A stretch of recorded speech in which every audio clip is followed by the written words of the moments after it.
YouTube, what's up? Dante134 here, back. Oh, holy crap. We gotta set our depth chart. I don't know why they would do this now. Why won't the rosters load? I don't know why they did now, but we're gonna set it real quick. Just to recap of the last video. Put the fastest running back first. And, yep, that's pretty much. Fullback doesn't really matter. This matters, though. And pretty much that's it. All right, here we go. So as promised, we're gonna be looking at the Singleback jumbo and the plays into it. Generally speaking, I would like to, you know, I like to start the game in Singleback jumbo just because it's something new. It's different than what other people would run. First play coming out of the game, and plus it gives you a chance to pretty much look at what your opponent likes to do on defense, what he likes to do with his adjustments, who he likes to use your, and if you know that during the game, it's pretty important. I mean, it's pretty important to know that during the game, just because whenever you make your reads, you know who to go to with the ball. So the first play we're gonna be looking at is the counter weak. And generally speaking, any any any run play that has two guards pulling is generally going to be a successful run play, unless your opponent is smart and can knows how to shut it down. And the way to shut it down is that you're going to have to close up the two holes, which is the outside and the inside, to pretty much shut it down.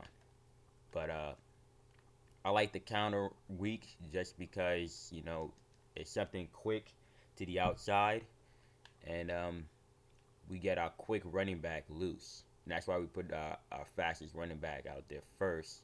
Right there, we run into block shed. But this is one of the reasons why we have our fastest running back in the first in the depth chart, just because you want to have that quick threat where you just shoot and go. Right there, we're running against goal line. Kind of hard to do that. The next play we're going to be looking at is halfback dive.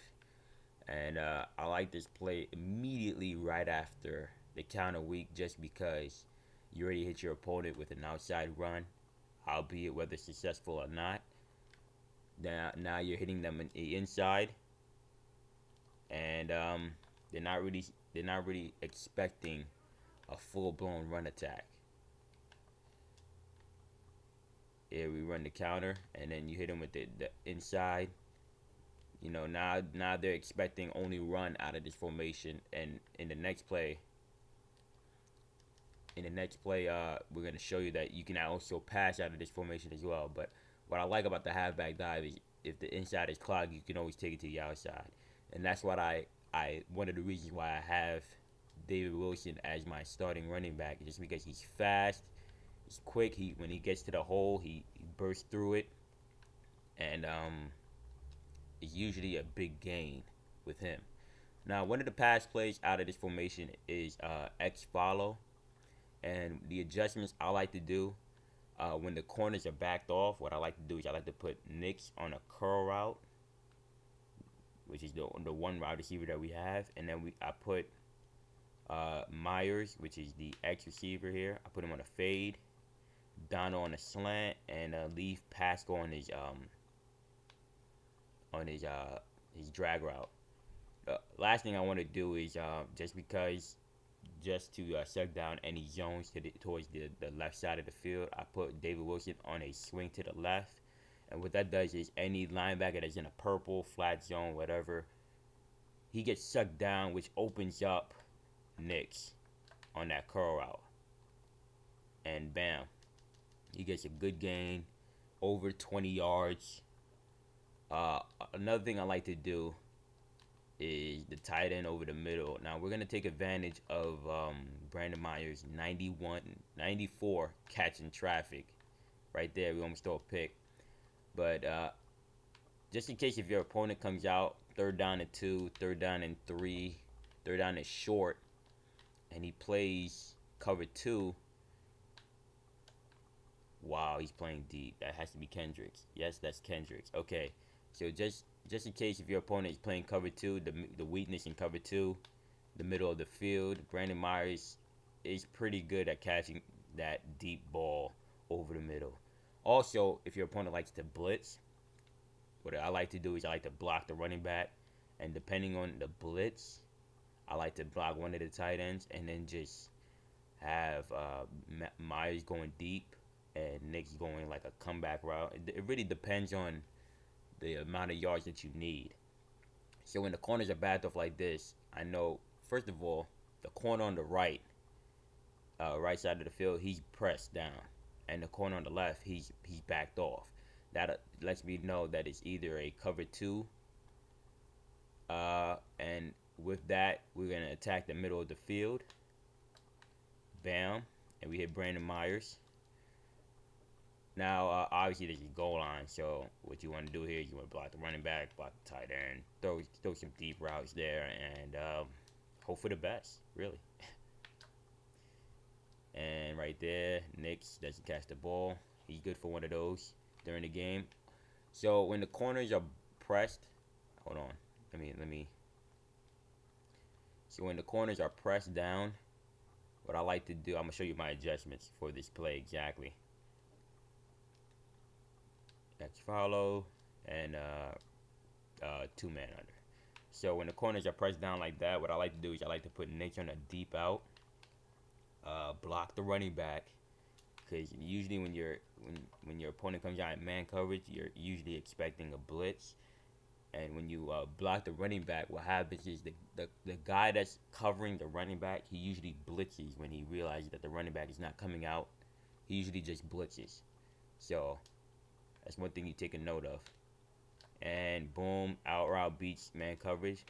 Also, the one thing you'll notice with this formation is the tight end.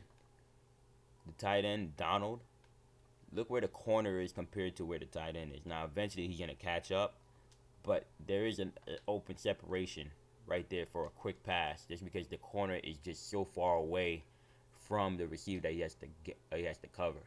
The one thing you have to realize is that he is a backup tight end for a reason, and majority of the time he has the lowest catching traffic rating of our tight ends, so he's not going to catch the ball as frequently as possible. So yeah, that's X follow. That's the one pass play out of this formation that I like.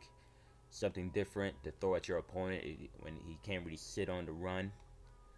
And back to the run, because it is single back jumbo after all.